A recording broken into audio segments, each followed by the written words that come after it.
Sorry, please ignore. Oh, just to let you know, for the sake of other people, they've asked if it's possible to record this. None of you will be in the recording.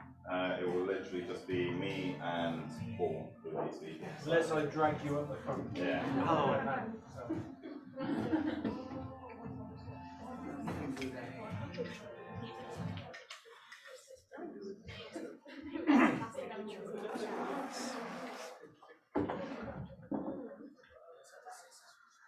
Nice one. This is absolutely incredible to see so many faces here, so many new people. It is so good to have you all here.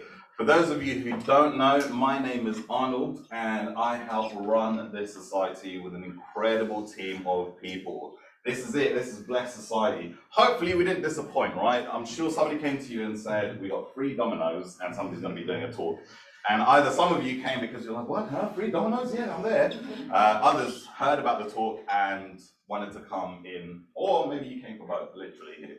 Whoever you are, that's great. But I actually love to know, I'm going to describe what Bless is in a sec, but I'd love to know who is here because they got a text or an email or something that says, come to Bless, it's going to be great today, blah, blah, blah. We got 1, which is good. 2, awesome. 3, all right, great. There's a bunch more, cool. Who's here because of what they saw on social media, Instagram, Facebook, I don't know if we do anything there. Okay, great. And who's here because classic randomer just came to them and was like, hey, come get your free pizza. Either on Thursday or on Sunday they came. Great, nice one, cool. Well, it's really, really good to have you. Blessed Society is a society where we add value to our students.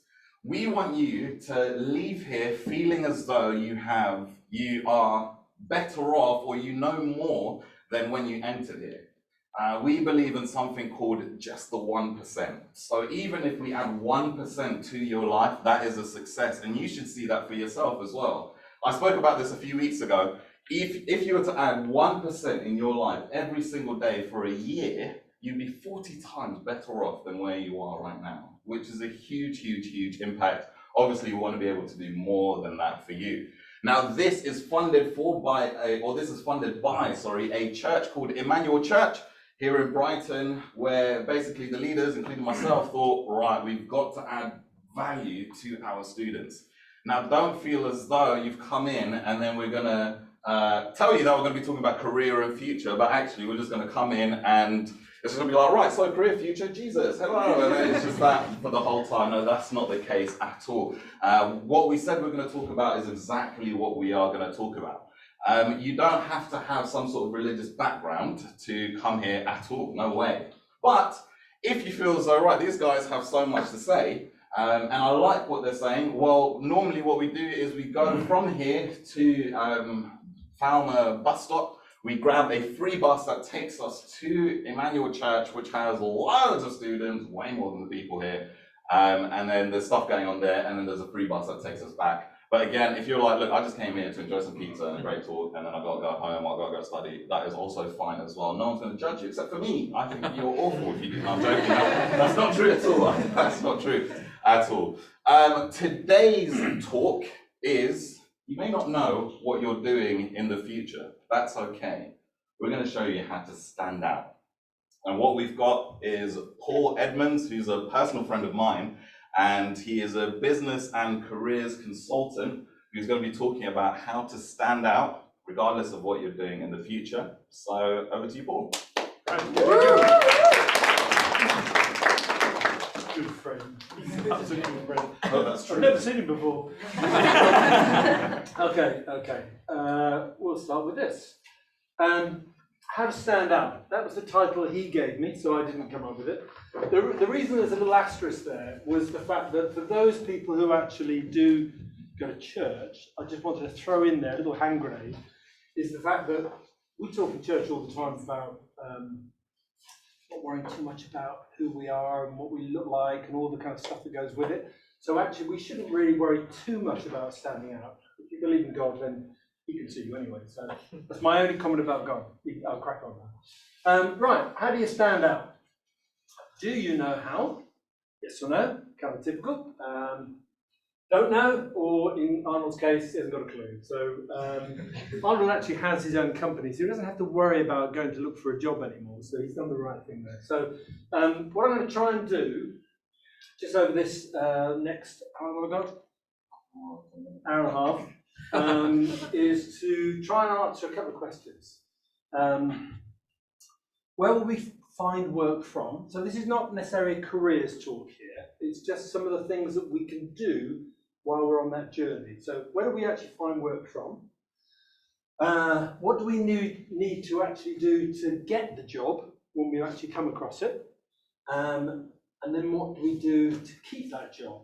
And in fact, not only just keep it, to actually excel in it. A lot of people get jobs and then they lose them quite quickly. So we need to do, what do we actually have to do to actually stand out? So this is, it doesn't matter what line of work you're going to go in. What are you studying? Okay, so whatever that means, whatever job that's going to end up doing, this applies to you as much as it does to me, okay? But what I'm going to try and do is work out what it is that you need to do to stand out in each of those areas. Where do I find work from? What does it take to actually win it? And then what do I do once I've got that job? And just want to grab onto it. Right at the end, I'm going to ask you to, if you wouldn't mind, anybody who's brave enough to just fire a question at me, or if there's anything that kind of resonated with you, you thought, oh, I'm going to use that. Please, let me know what it is. I'd like to know. Right, is this you? You need to come around and see some of this stuff. So is this you? This is Brighton Beach. We all love Brighton Beach in that's probably April. So is this you here? In the middle of a crowd, no one can actually see you're there. Is that you, that lady running up from the beach with a towel around her? Guy about to dive off the pier, standing on the seafront thinking this water's really cold? Or is it this guy here, stuck right down the middle? This is actually, as much as this is a joke, you'll find that when you go out there into even I don't know how many students are on the campus, but we are one of many, wherever we go, whether it's still in education, when we get out in the big wide world, we are just one, we're just a dot in everything that we do. So to stand out, it is really tough. It is really tough. We're all incredibly unique, we're all made very, very differently, but to stand out in front of what happens out there is really tough. And so there's just maybe some evidence to back up. I know how tough it is because I've been around a bit longer than you guys, but so for every job, there's typically 250 applicants, 250 people who are going to go after the same job that you want, okay? Now that's a conservative number.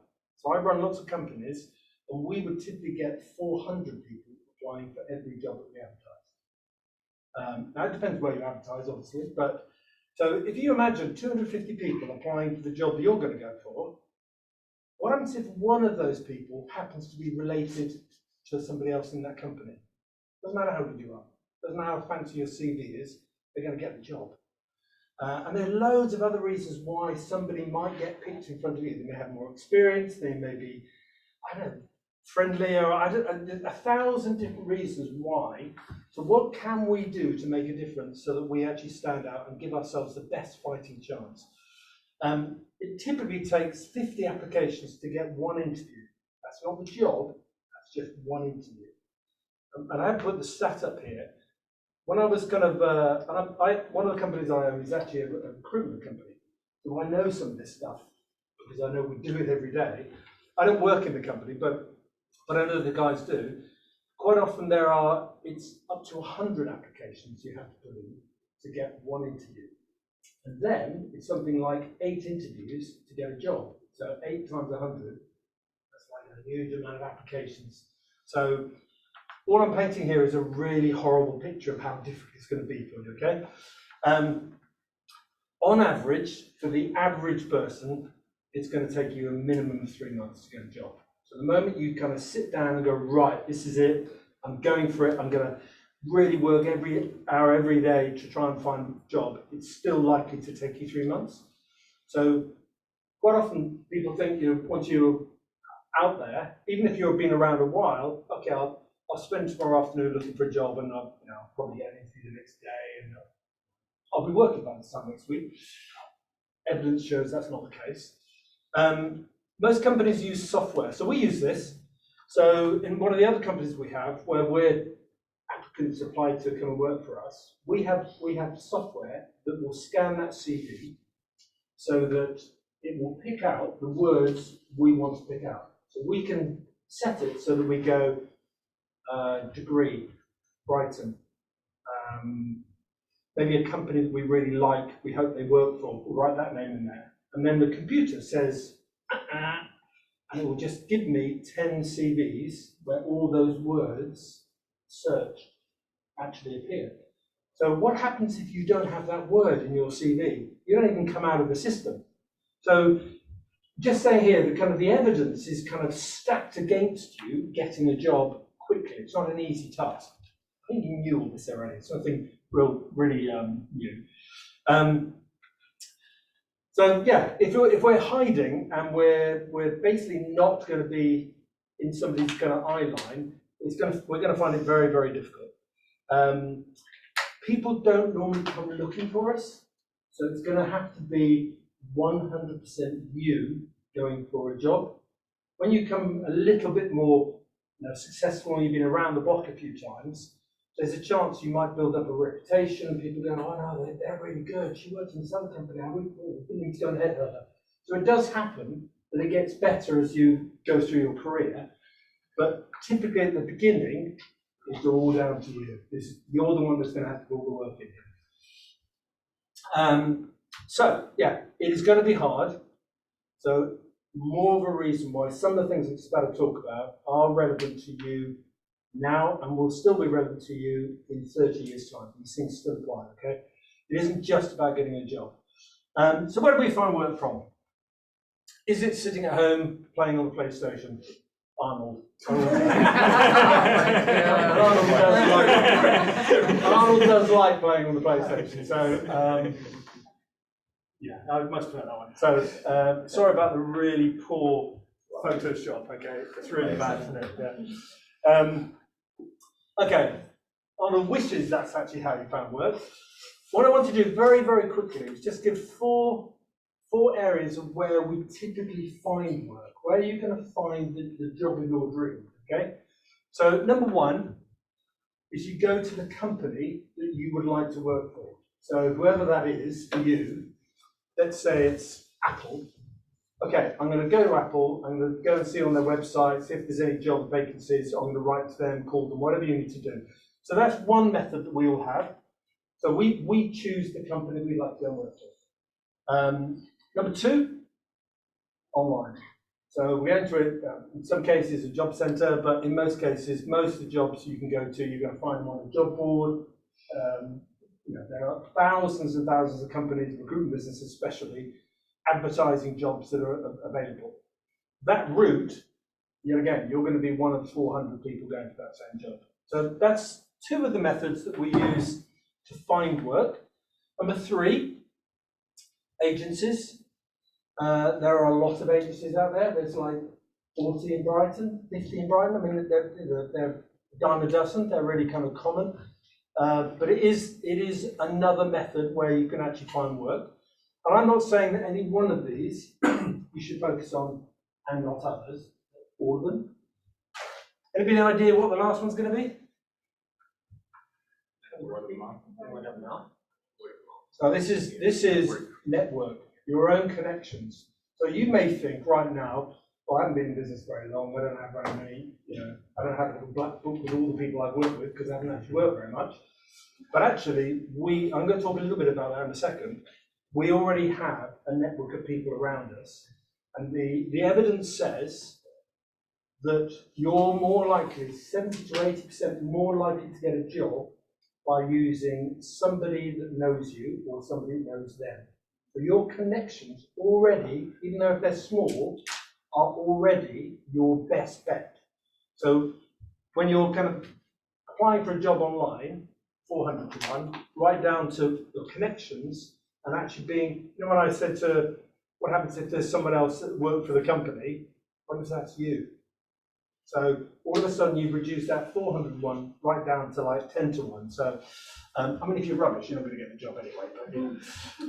But, okay, so there's just 4 main areas that we want to talk about. And just very quickly, I could spend a lot more on these, and maybe another time I will come back.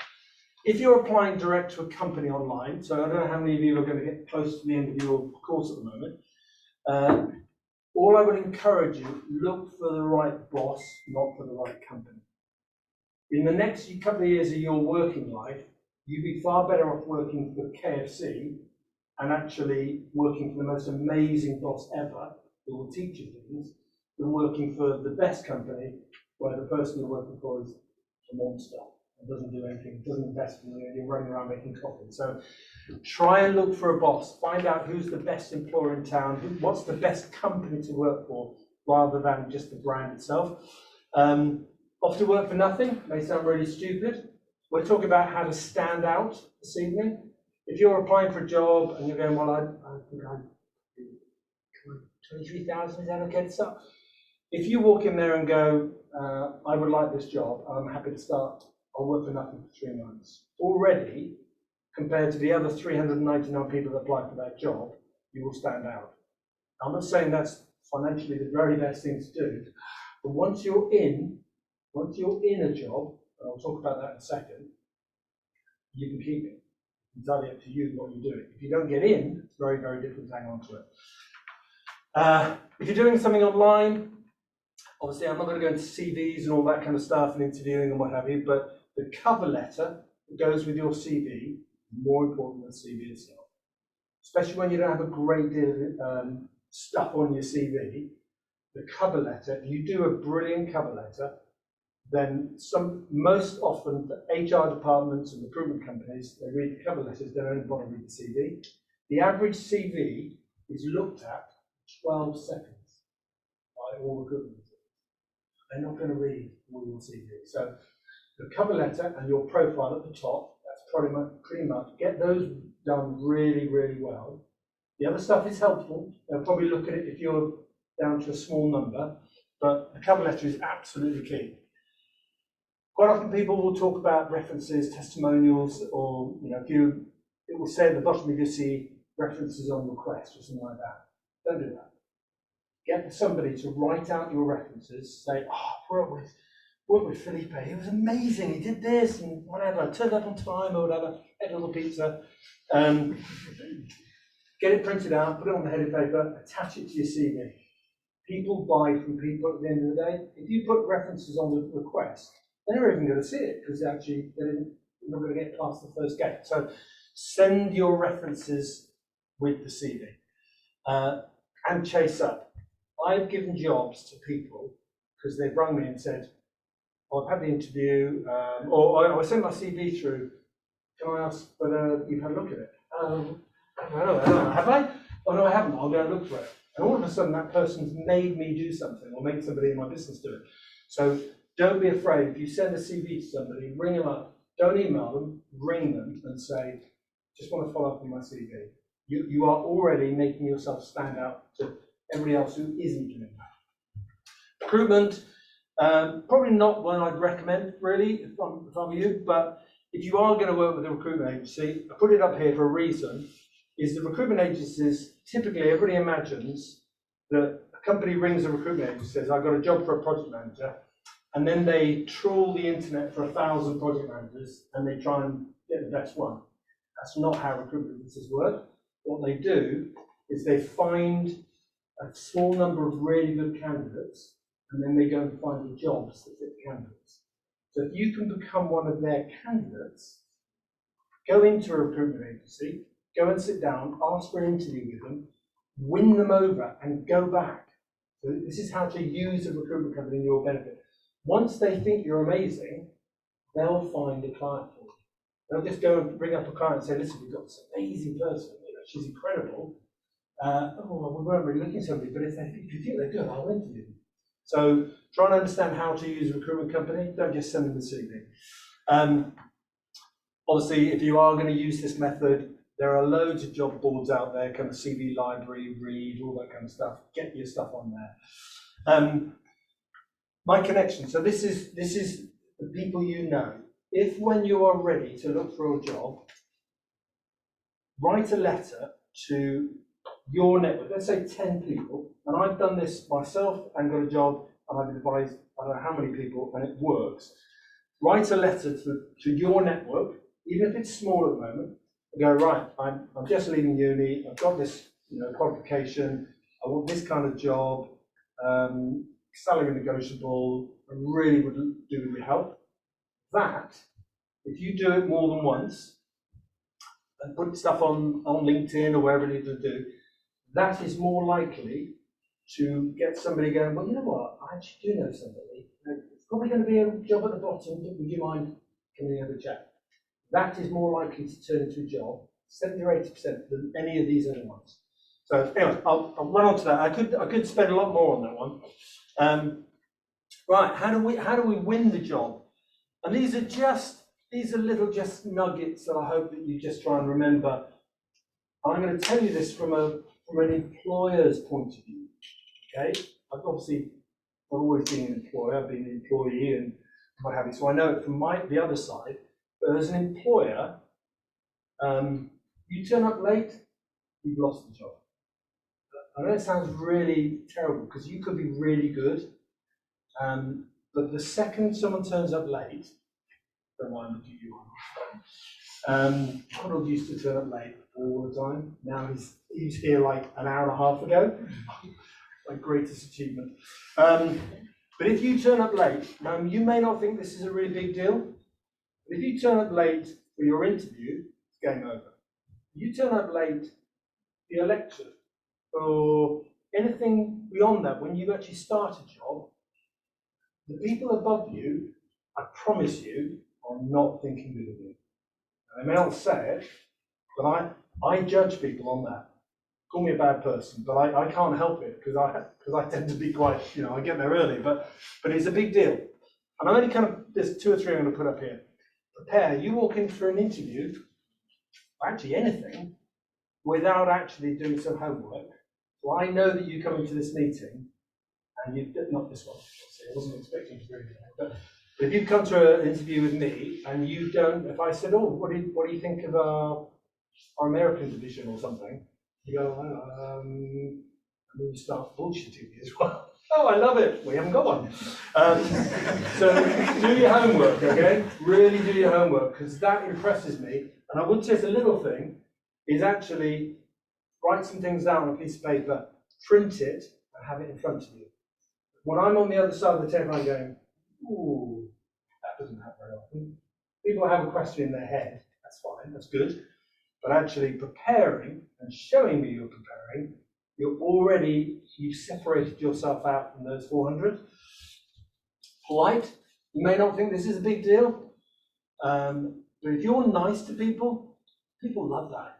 They're not planning to love it, but they do love it. And so don't be afraid to talk about the weather or how, and that's a nice dress you're wearing, or whatever. But just be really nice. Don't be fake, but just be nice. Passionate. I'm not talking about leaning over the table and kissing them, but you have got to, when I'm employing somebody, I want commitment. I don't mind qualifications being poor. I don't mind lack of experience. What I really want is commitment. You've got to impress an employer. I want this. In fact, don't be afraid to say, I really want this. Physically say the words, I want this, because that when you're employing somebody a bit younger, you can't have 30 years experience, can you? So actually what you do have is like hunger to do this. So don't be afraid to show that. The other side of it is smart. This is a really awkward one because actually it shouldn't make any difference what people look like, but it does. You will go, I've got 3 daughters, they're all covered in tattoos, and you can't see them because that's the rule, they're going to keep them beneath their clothes.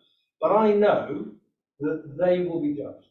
End of story. I don't think they should, they're incredibly bright, they're amazing people. But I know that 9 out of 10 employers will not employ them if they've got tattoos, whatever. So what you look like will make a difference. Now, I'm not asking you to go in dinner suit and black tie and whatever, but try and understand what's normal for that industry or that program, and maybe just go 1% higher than that. Because here again, if you walk in and you have not put a little bit of effort into that, game over before you start. Before you've even sat down talking, somebody's already switched off. It's really shallow, but that is the way it is. Smile. Typically, if you're going for an interview, you're absolutely scared stiff, so this is not something you're going to do naturally, but do your best to try and enjoy it. People can't help but be drawn to people that smile. Stare. I couldn't think of another S that explained this, so that's why I've got stare. Look at somebody in the eye.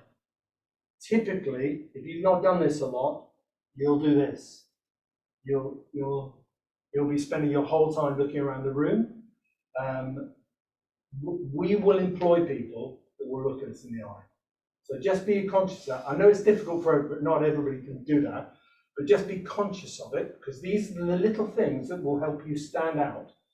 Because if I'm interviewing 10 people and somebody looks at me straight in the eye and the other 9 didn't, I've had a connection, and that means a huge amount. And the last one is speak. The amount of times I've interviewed people, and I've been interviewing people for I'm 61, so for a long time. And they sit there in the interview, and I ask them a question, yes. Another question, no. Another question, maybe. Wow, I got a lot out of them. So prepare, and then ask questions, speak up, don't give one-word answers. The more you take this opportunity to communicate and get involved, you are separating yourself out from all the other people that will just be doing the yes and no answers. So, okay, just a little tiny little trick. If you're going for an interview, and I've done this many times as well with people, if you're going for an interview tomorrow, okay, so you're going for an interview tomorrow, and you've got a reference from Arnold saying, you're amazing, have you? Send the reference the day before you go for the interview. So what happens is, I'm interviewing you, oh no, we actually got a reference from your previous employer. It says you're amazing. I get to see that before you even walk in the door. Compared to the other candidates that walk in, it says references on the request on the bottom there. See, I don't even get to see those. So already you've got a foot in the door. So just as a little trick, I wouldn't overuse it, but it's just a little thing that does work. Right, what can I do to keep a job? Now, I put this up there to take a photograph, because some of them, I'm going to talk about 8 things here. I would love you to remember these 8 things for the rest of your life. You might want to take a photograph. Right, turn up early, go home late. I don't want anybody to work 90 hours weeks and stuff like that and kill themselves just to prove the point. But I know that 90% of people who get employed actually turn up bang on time or a minute late, and they leave bang on time or a minute early. That's 90%. If you want to stand out, turn up 5 to 10 minutes early, get yourself a coffee, make coffee for someone else, and be almost the last person to leave the office. Because when I'm about to give somebody a pay rise, or I need somebody to go and do another job, I pick the one who's showing me commitment. Now, like I said, I don't want you to turn up at 6 o'clock and leave at 11, but this is a huge thing, huge thing. And I said hundreds and hundreds of people have employed. That still means something, and I'm not the only one who thinks so. It's showing a level of commitment. So, come in. Right, I'm just going to scribble something here, because this one might help you understand something. I thought it'd be easier if I draw this. So, give and ask clear guidelines. I did ask Arnold for a flip chart. He said, "I'll do my best." So I brought the card because I knew you wouldn't. But so about many years ago, because my oldest daughter's 33, but many years ago, my daughter, I came home from work, and my daughter, I'll just clarify how important this is for you to stand out. My daughter came home and she just finished her homework, and I came in as dad, and I saw on the table, and she'd got a look at that one. I haven't practiced this bit, so Okay, there was a bowl of fruit, grapes, a banana there. I'm going to show you, don't I? I'm going to show you. Right. So she had drawn a bowl of fruit for her homework, okay? So this is like the Monday. And I went, wow, that's amazing. My daughter, this is my youngest daughter, she's not very good at art. So she's a C plus, okay, at best. So not talented. Not like you. So she drew this bowl of fruit, and I went, oh, this is amazing, this is really, really good. I said, look, what did the teacher ask for? She said, well, this is called still life, Dad.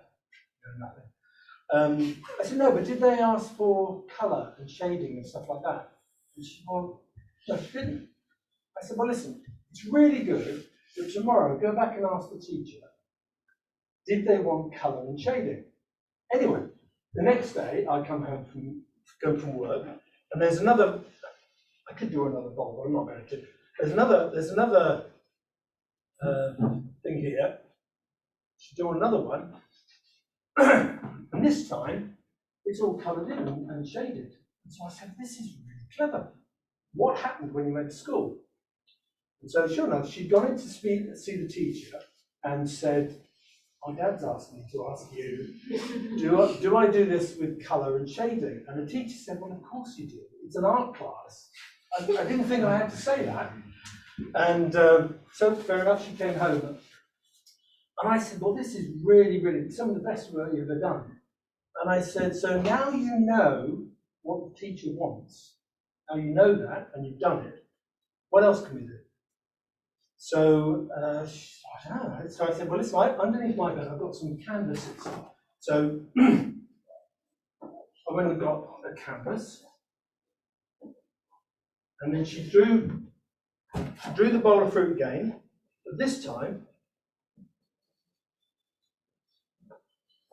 we did it in oils. So we had a lot of fun. So she drew it out, and then we did it in oils with the shading on a canvas. And on the Friday that week, I came home and she's standing, oh my God, it's almost going to get emotional then, that's a bit sad, isn't it? I come home and she's standing on the doorstep with like the biggest smile on her face, and the headmaster had taken, that's not me getting emotional by the way, that's good as a pizza. The teacher had held this painting up in the assembly at the beginning of the day, given her an A star, and it's now hanging up in the school. What's clever about that is that she's a C plus. But actually, once she understood what was required of her, she could then do something more. So you don't have to be the most talented artist to actually get on, or whatever it is you do. So when people, if I've ever told that story before, we always think ourselves as being the student in that. We should ask questions more. And I would absolutely say, I mean, you do this every day at uni. People will give you an instruction of what to do, whatever you're covering, and you will leave the room with not all the information. So if you want to stand out, your job is to go in and find more information out, because the teacher should have told her, but they don't, and we don't. So even if you're telling a friend or whatever it is, you're also the teacher. You also need to work harder at going, let me explain that one more time to you. So I just want to explain how important that one is in being able to stand out, is getting it right. Okay, ask for feedback. It's a little thing here, but in business, we won't always tell you that you've not got something right. We'll only tell you when you've got it wrong half a dozen times, and now I'm annoyed with you, and now you need to go and have a chat in my office. Now it's all really uncomfortable. So I should, as an employer, every time something's not quite right, I should, let's have a quick chat about that. Not a big deal, but I won't, because I'm really busy. So it's your job to go back into the, whoever, could be your tutor, could be an employer, and say, it's been a week since I spoke to you, everything okay? How have I done this week? And what will happen, in reality, is they'll go, yeah, no, it's good. Well, just one little thing. And it'll be so little, they're not upset by it. you get the opportunity to hear that and go, right, definitely I'm going to do that again. So ask for feedback all the time, all the time. I've kind of forced my children to do this in all their jobs, and it's amazing. All the employer hears is themselves saying, no, no, you're doing a great job. And that's also good that the employer hears that. Do as you say. I would say I can count on one hand how many people I've worked with in my life that do as they say. It is so common not to do as you say, but if you want to stand out, that is huge, absolutely huge. It may not seem like a really big deal, because obviously we should all be doing it, shouldn't we? But actually, we're so lazy, naturally, we kind of want to do well, but we don't do as we say. So just be wary of that, because that is something that will probably have more impact on what you do for the next 30 years than anything else. Ask for more. My daughter had been working in a call centre for quite a few years, and not a good job. She wasn't enjoying it, and so dragged herself there every day. And I said to her, go and ask to do something else. Go and ask if there's anything else you can do. Oh no, I'm not going to ask that. Anyway, I forced her to go. I have zero control of my daughter, by the way, so I asked her to go, and she did it. She went into her boss and said, listen, is there anything else I can do as well? I think I'm doing okay in this. And he went, wow, you're the first person that's ever come and asked me for more. Yeah, actually, could you help me with some admin stuff? She'd been sitting there for 2 years going nowhere. All of a sudden, the guy starts giving her stuff to do because she asked. Don't be afraid. Keep on doing it, not one off. Keep doing it. Do more. Another picture, sorry. Do I get my 10-minute warning there, Carl? Yeah, I'll give it to you. Are you engrossed, though? Right, okay, so this is just something to remember.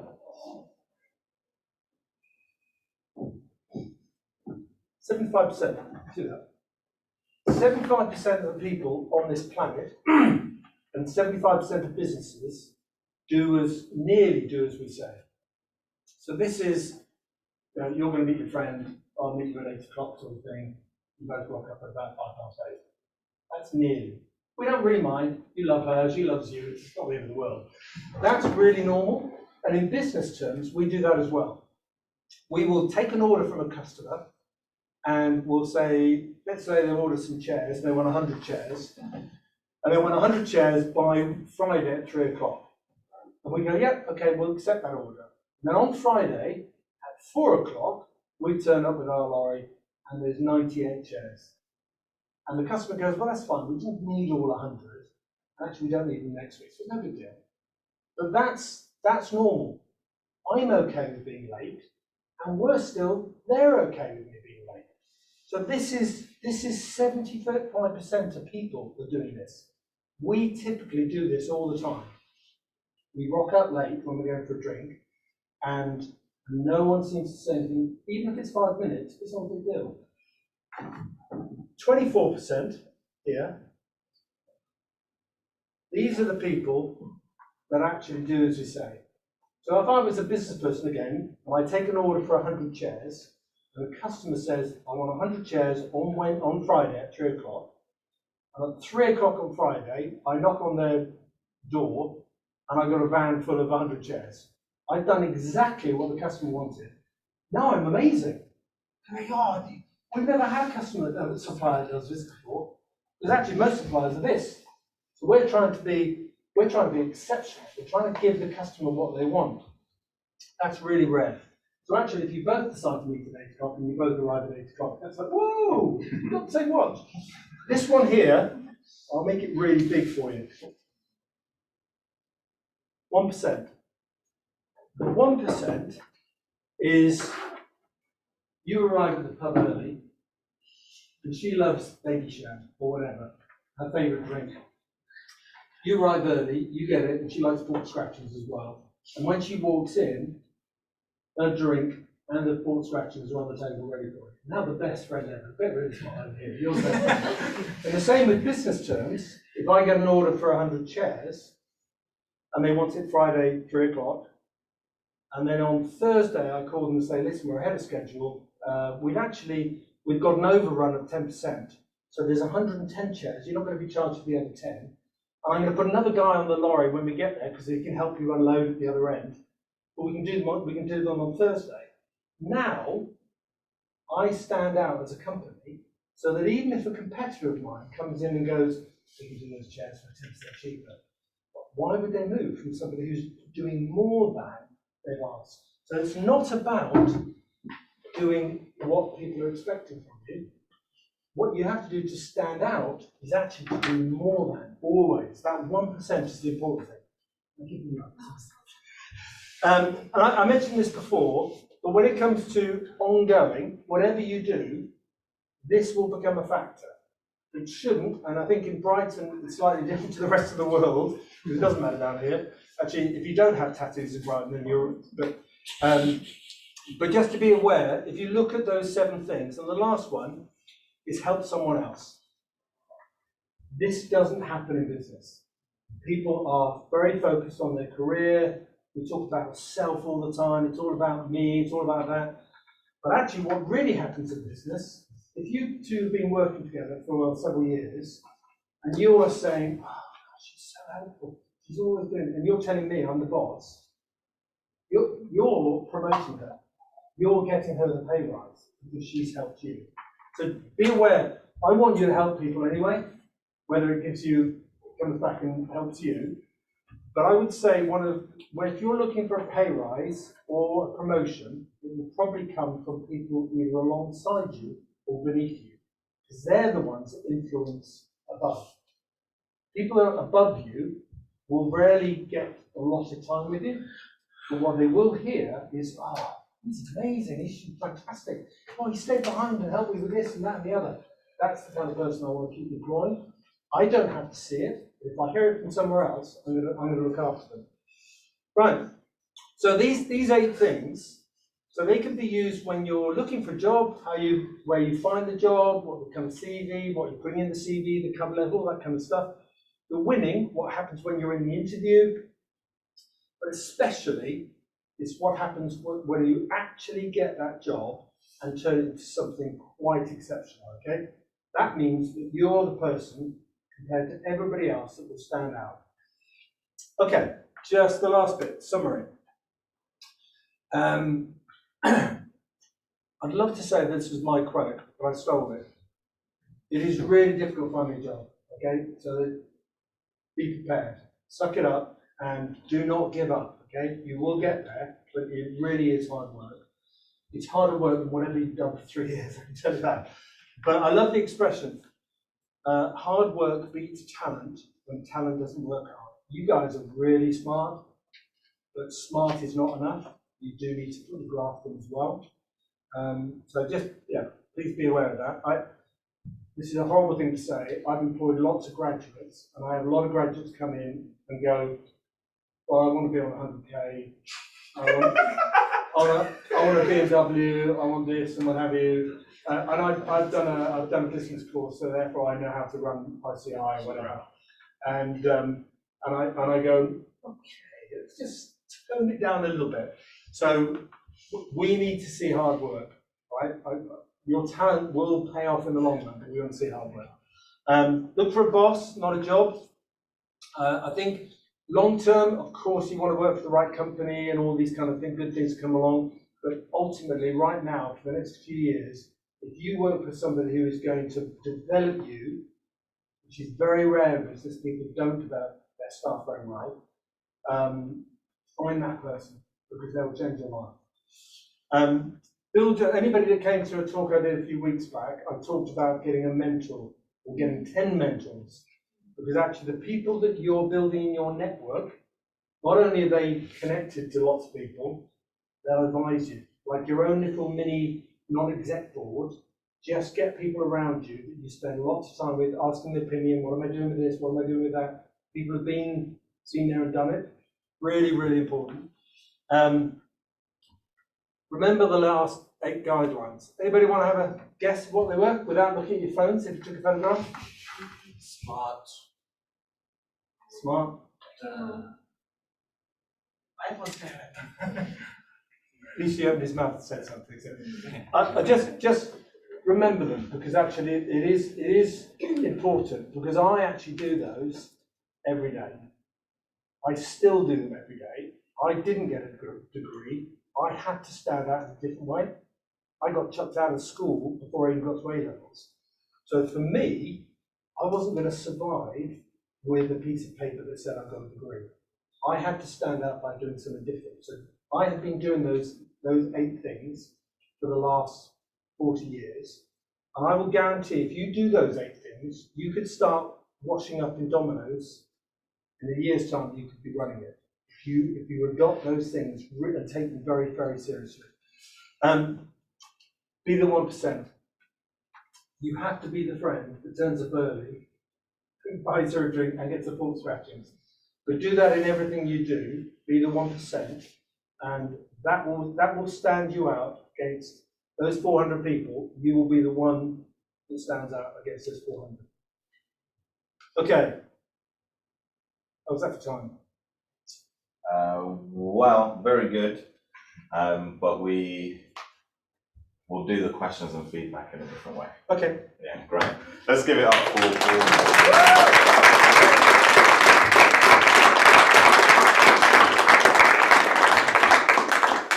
Well, I really hope that did add 1 or more % to your life. And you felt as though, yes, I'm going to leave here like, yes, I know exactly how to stand out and I know how to look better than my peers, which is great. I really hope that serves you all. And that's what we're about. We're constantly about serving you.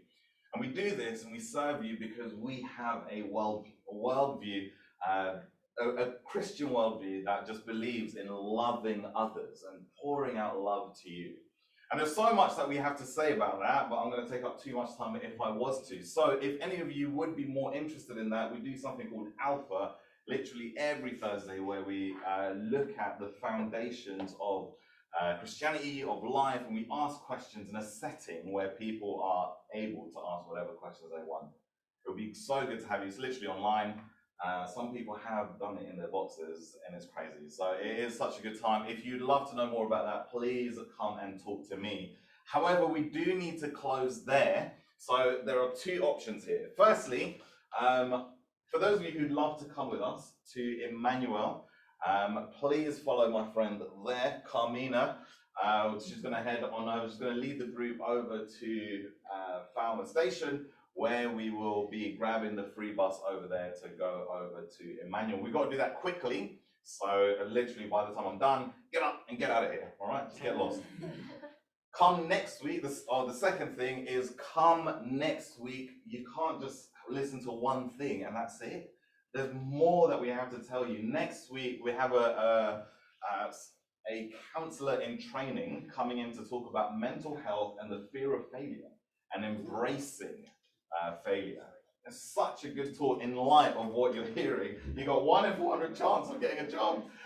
So really, she's going to help you so much with the fear of failure. Keep coming each week. Don't just come once just because you got some free Lindor and a free pizza. We have that every week, all right? So do be here. That would be great. And I guess the third thing is, if you're not wanting to go to Emmanuel, but you still would like to offer some feedback, give some takeaways, we'd love to hear that. Come through, talk to Paul, talk to me if you have any questions as well, because I'm going to be here as well. Thank you guys so much, and see you next week.